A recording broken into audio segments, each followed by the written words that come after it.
नमस्कार all in one study with Samita channel रे सप्तम श्रेणी समस्त भाई भौणी मानू आज सरस्वती संस्कृत भाषा सुबर्णम कालांश को स्वागत। तो भाई भौणी माने आज कालांश आम तृतीय पाठ आर्यभट्ट विषय को पढ़ा। तो चल ए डेरी नक विषय वस्तु आरंभ करवा। लिखाई पाश्चात्य देशस्य कोपरनिक्सः गालिलियो ब्रूनो एतेषां सहस्रवर्षतः पूर्वं भूभ्रमणवाद विषये स्वमतम् आर्यभट्टः प्रकाशितवान्। माने कौन पाश्चात्य देशस्य माने पाश्चात्य देशर जे कोपरनिक्स थिले से गालिलियो और ब्रूनो एमानंकर सहस्र वर्ष माने 1000 वर्ष पूर्वरु भूभ्रमणवाद विषय माने भू अत पृथ्वी माने भ्रमण माने बुलिबा भूभ्रमणवाद विषय रे आर्यभट्ट कौन करथिले ना स्वमतम कहले निजर मत को कौन प्रकाश करिथिले। बुझी परिलम। तस्य वैज्ञानिक चिंता भारतीय संस्कृते सभ्यतायाः च समुन्नतिं कृतवती। यार अर्थ हेउची तस्य माने तांकर वैज्ञानिकी कहले वैज्ञानिक चिंता भारतीय संस्कृति ओ सभ्यतार उन्नति समुन्नति कहले उन्नति समुन्नति माने उन्नति साधन कृतवती माने करिथिला। गुप्त साम्राज्य समये आर्यभट्टः जन्म नीतवान्। गुप्त साम्राज्य समय रे आर्यभट्ट जन्म लाभ करिथिले। त्रयोविंशति वर्षे सह वैज्ञानिकः एठी लिखाइछ वैज्ञानिक तमेडा वैज्ञानिक बोली पढिबो। 23 वर्ष बयस रे वर्ष माने वर्ष रे माने बयस रे सह वैज्ञानिक माने कोन से तथ्यानुरूपम लेखम लिखितवान माने वैज्ञानिक एटा होची वैज्ञानिक तथ्य अनुसारे तथ्यानुरूपम कहले तथ्य अनुसारे लेखम लिखितवान माने लेखा गुड़िक लिखिथिले। सह प्रथमतः उल्लिखितवान पृथ्वी वर्तुलाकार सा अक्षम परितः भ्रमति तेन दिवारात्रि भवति। से प्रथमे कौन लिखिथिले से प्रथम रो लिखिथिले जे पृथ्वी वर्तुलाकार माने पृथ्वी गोलाकार सा माने सा कहले कोन पृथ्वी माँ को सा बोली कह जाए कारण से गोटे कौन माँ सदृश से स्त्रीलिंग सा माने कौन पृथ्वी को सा बोली कह जाए। गोलाकार सा अक्षम परितः भ्रमति माने से अक्षय मार्गरे कौन भ्रमति कहले बुली थाए तेन दिवारात्रि भवति तेणु करी कौन दिन राति संभव हेउछि। पुनश्च सा कक्ष मार्गेण सूर्यं परितः भ्रमति पुनश्च कहले पुणी थर से कौन सा कहले पृथ्वी पुणी थरे से कक्ष मार्गरे सूर्य को कौन सूर्य चारिपाखरे से कौन भ्रमण करिथाए। फलतः ऋतूनां परिवर्तनं भवति फल कौन होइथाए ना ऋतु मानकर परिवर्तन होइथाए। सो अपि माने खंड वाक्य एटा अ लिखाइछि सो अपि चंद्रस्य सूर्यस्य च व्यास निर्णयं कृतवान से मध्य कौन करथिले अपि कहले मध्य दुईटा शब्द रहिछि बुझिलम संधि टाइम रे एटा कहिबी से मध्य चंद्रस्य माने चंद्र एवं सूर्यंकर च कहले एवं बा ओ व्यास निर्णय कृतवान माने व्यास निर्णय करिथिले। पृथिव्याः परमायुः 199 कोटि वर्षाणि सह कल्पितवान से पृथ्वीर शेष समय बा पृथ्वीर परमायु को 199 कोटि वर्ष बोली कल्पना करिथिले। आर्यभट्टस्य ग्रंथत्रयं दृष्टिपथम आगच्छति माने आर्यभट्टଙ୍କର ग्रंथत्रय माने तीनोटी ग्रंथ से रचना करिथिले। से कौन है ना दृष्टिपथम कहले आविष्कृत दृष्टिपथम कहले कौन आविष्कृत आगच्छति माने माने कौन आविष्कृत होइछि। प्रथम ग्रंथस्य नाम आर्यभट्टीय द्वितीय ग्रंथस्य नाम दशदेशिका तृतीय ग्रंथस्य च आज्येष्ठशतम सन्ति माने तांकर प्रथम ग्रंथर नाम थिला आर्यभट्टीय द्वितीय ग्रंथर नाम थिला दशदेशिका तापर तृतीय ग्रंथर नाम थिला च कहले एवं ओ तृतीय ग्रंथर नाम कौन आज्येष्ठशतम एतेषु एटा त लेखाइछि बुझिल तो एतेषु पुस्तकेषु गणना प्रणाली बृहत् संख्या प्रकाशस्य कौशलम तथा गणितम एता सन्निवेशितानि भवन्ति।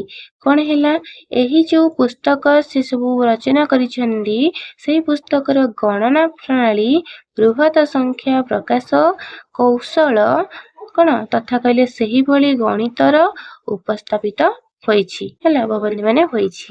एकतः नवम यावत् संख्यायाम् अङ्कः तथा दशमिक इत्यस्य आविष्कारः तस्य विश्वस्य कृते अवदानम्। 1 ରୁ 9 ପର୍ଯ୍ୟନ୍ତ यावत् କହିଲେ ପର୍ଯ୍ୟନ୍ତ, ସଂଖ୍ୟାୟାମ୍ ମାନେ ସଂଖ୍ୟା, ଅଙ୍କ ତ ଜାଣିଛ, ଦଶମିକ ଇତ୍ୟସ୍ୟ ମାନେ ଇତ୍ୟାଦି, ଦଶମିକ ଇତ୍ୟାଦି, ଆବିଷ୍କାର ତସ୍ୟ ମାନେ ତାଙ୍କର, ବିଶ୍ୱସ୍ୟ କୃତେ ମାନେ ବିଶ୍ୱ ପାଇଁ ତାଙ୍କର କଣ ଅନବଦ୍ୟ ଅବଦାନ ଅଟେ। ବିଶ୍ୱ ପାଇଁ ତାଙ୍କର ଗୋଟେ କୃତେ କହିଲେ ପାଇଁ, ବିଶ୍ୱ ପାଇଁ ତାଙ୍କର ଗୋଟେ ଅବଦାନ ଅଟେ।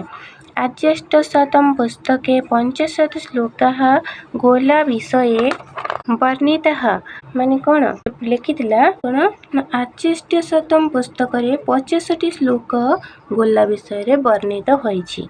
ଅୟଂ ଭାଗଃ ଗୋଲପାଦଃ ଇତି କେଚନ ବଦନ୍ତି ମାନେ ଏହି ଅୟଂ କହିଲେ କଣ ଏହି ଭାଗକୁ କେହି କେହି ମାନେ କଣ କେଚନ କହିଲେ କେହି କେହି ଗୋଲପାଦ ବୋଲି କହିଥାନ୍ତି ବା କହନ୍ତି। ଗୋଲପାଦଃ ଜ୍ୟୋତିର୍ବିଜ୍ଞାନस्य ମହାନ୍ ଗ୍ରନ୍ଥଃ ଗୋଲବିଜ୍ଞାନ ମାନେ କଣ ଗୋଲପାଦ ଜ୍ୟୋତିର୍ବିଜ୍ଞାନର ଗୋଟେ କଣ ମହାନ୍ ଗ୍ରନ୍ଥ ଅଟେ।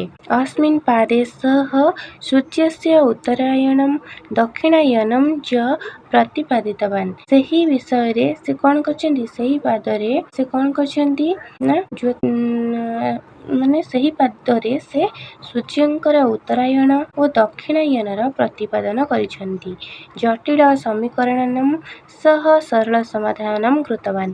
ଏ ଯୋଉ ଜଟିଳ ସମୀକରଣ ସବୁ ରହିଥାଏ ସେଥିରେ ସେ କଣ କରିଛନ୍ତି ନା ତାହାର ସରଳ ସମାଧାନ କରିଥିଲେ। ଆର୍ଯ୍ୟଭଟ୍ଟः ବିଜ୍ଞାନମ୍ ଗଣିତମ୍ ଜ୍ୟୋତିଷମ୍ ଚ ସଂସ୍କୃତ ଭାଷୟା ଲିଖିତବାନ୍। ଆର୍ଯ୍ୟଭଟ୍ଟ କଣ କରିଥିଲେ, ବିଜ୍ଞାନ, ଗଣିତ, ଜ୍ୟୋତିଷ କୁ ସଂସ୍କୃତ ଭାଷାରେ ସେ ଲେଖିଛନ୍ତି। ତସ୍ୟ ସିଦ୍ଧାନ୍ତଃ ଅଦ୍ୟାପି ଅକାଟ୍ୟ अस्ति ମାନେ ଅକାଟ୍ୟ କହିଲେ ତ କେହି କାଟି ପାରିବେ ନାହିଁ। ତ ସେ କହିଲେ ତାଙ୍କର ଯେଉଁ ସିଦ୍ଧାନ୍ତ, ଯେଉଁ ମତ ରହିଥିଲା, ଅଦ୍ୟାପି ମାନେ ମାନେ କଣ ଆଜି ମଧ୍ୟ ଅକାଟ୍ୟ ଅଟେ, अस्ति କହିଲେ ଅଟେ। ଏତାଦୃଶः युगपुरुषः ପଣ୍ଡିତः ଗାଣିତିକः ଚ ପୃଥିବ୍ୟାଂ ବିରଳଃ ମାନେ କଣ ଏହିପରି, ଏତାଦୃଶः କହିଲେ ଏହିପରି ବା ଏପରି, ଯୁଗପୁରୁଷ ପଣ୍ଡିତ ଗଣିତଜ୍ଞ ଆଜି ମଧ୍ୟ ପୃଥିବୀରେ ବିରଳ। ତ ଭାଇ ଭଉଣୀ ମାନେ ଆମେ ତ ଏହି ବିଷୟଟିକୁ ପଢିଲେ ଏବଂ ତାର ଅର୍ଥ ଗୁଡ଼ିକ ବୁଝିଲେ। ଏବେ ଆମେ ସନ୍ଧି ଗୁଡ଼ିକ ଆଲୋଚନା କରିବା, ତାପରେ ଆମେ ପ୍ରଶ୍ନ ଉତ୍ତର ସବୁ ଆଲୋଚନା କରିବା। ତ ଏବେ ସନ୍ଧି ଦେଖ, ଏଠି ଲେଖିଲା ସମୁନ୍ନତିମ୍। ସମୁନ୍ନତିମ୍ ତିନୋଟି ଶବ୍ଦର ମିଶ୍ରଣ, ସମ୍ ଯୁକ୍ତ ଉତ୍ ଯୁକ୍ତ ନତିମ୍। ଏଠି ଲେଖିଲା ତ୍ରୟୋବିଂଶତି। ତ୍ରୟୋବିଂଶତି ଦୁଇଟି ଶବ୍ଦର ମିଶ୍ରଣ, ତ୍ରୟଃ ଯୁକ୍ତ ବିଂଶତିଃ। ତଥ୍ୟାନୁରୂପମ୍ ତଥ୍ୟ ଯୁକ୍ତ ଅନୁରୂପମ୍ ନା ବର୍ତ୍ତୁଳାକାର, ବର୍ତ୍ତୁଳ ଯୁକ୍ତ ଆକାରମ୍ ବର୍ତ୍ତୁଳାକାରମ୍ ବୁଝିଲ। ତାପରେ ଦେଲା ପୁନଶ୍ଚ। ପୁନଶ୍ଚ ହେଉଛି ଦୁଇଟି ଶବ୍ଦର ମିଶ୍ରଣ, ଗୋଟେ ହେଉଛି ପୁନଃ ଯୁକ୍ତ ଚ ପୁନଶ୍ଚ। ସୋପି ସହ ଯୁକ୍ତ ଅପି ହେଲା ସୋପି। ତାପରେ କୋଟିତି, କୋଟି ଯୁକ୍ତ ଇତି କୋଟିତି। ଏଠି ଦେଲା ଅଦ୍ୟାପି ହେଉଛି ଅଦ୍ୟ ଯୁକ୍ତ ଅପି ଅଦ୍ୟାପି। ଏଠି ଦେଇଛି ସନ୍ନିବେଶିତାନି। ସନ୍ନିବେଶିତାନି ଦୁଇଟି ଶବ୍ଦର ମିଶ୍ରଣ, ସତ୍ ଯୁକ୍ତ ନିବେଶିତାନି ସନ୍ନିବେଶିତାନି। ଅଦ୍ୟାପି ଅଦ୍ୟ ଯୁକ୍ତ କଣ ଅଦ୍ୟ ଯୁକ୍ତ ଅପି ହେଉଛି କଣ ଅଦ୍ୟାପି। ଏବେ ଦେଖ ସଂସ୍କୃତ ଭାଷାୟା ଉତ୍ତରମ୍ ଲିଖତ। ସଂସ୍କୃତ ଭାଷାରେ ଉତ୍ତର ଗୁଡ଼ିକ ଲେଖ। ଦେଇଛି ଆର୍ଯ୍ୟଭଟ୍ଟः କସ୍ମିନ୍ ବିଷये ସ୍ୱମତମ୍ ପ୍ରକାଶିତବାନ୍।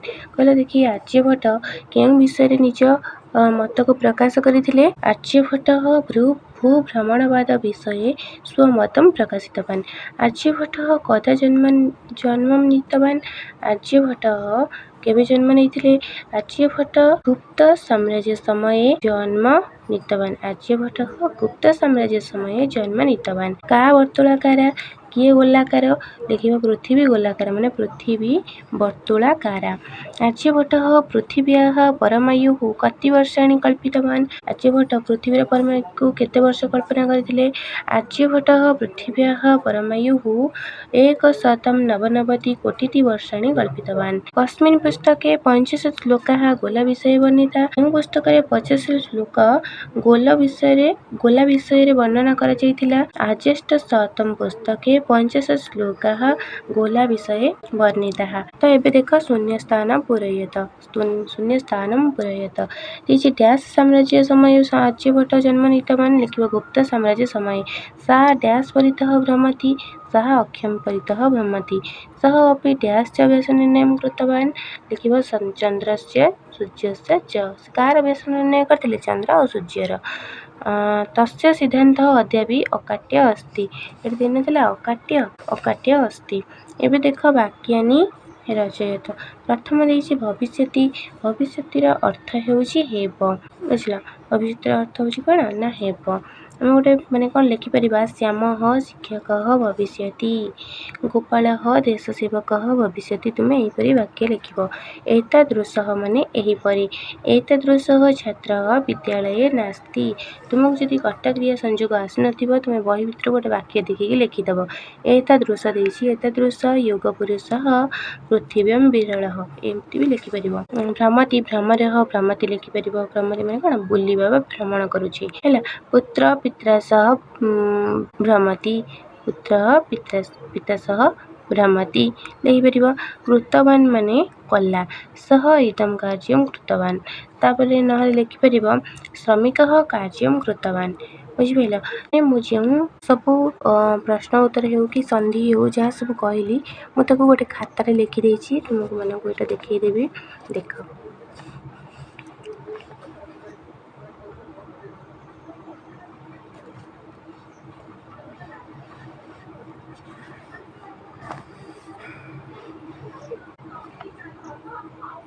भल भाव देखनी विषय सब लिखिदे खातार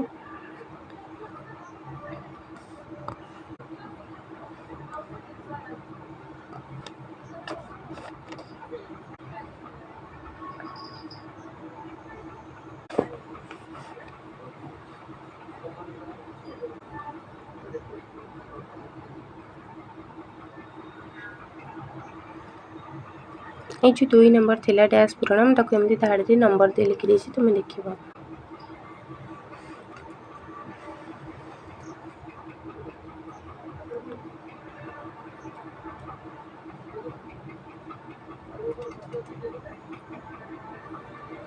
पिला माने आज यही कालांशटी तुम मानक किपर लगे निश्चय कमेंट माध्यम जन जदि तुम मानक यही कालांशटी भल लगी थाए तेज गोटे गोटे लाइक करदेव अन्य सहित सेयार कर मोर चैनल टी सब्सक्राइब करदेव जहाँफल कि जो वीडियो सब अपलोड करी तुम मान निकट में प्रथम कर पहुँची एवं रहुछि जय जगन्नाथ।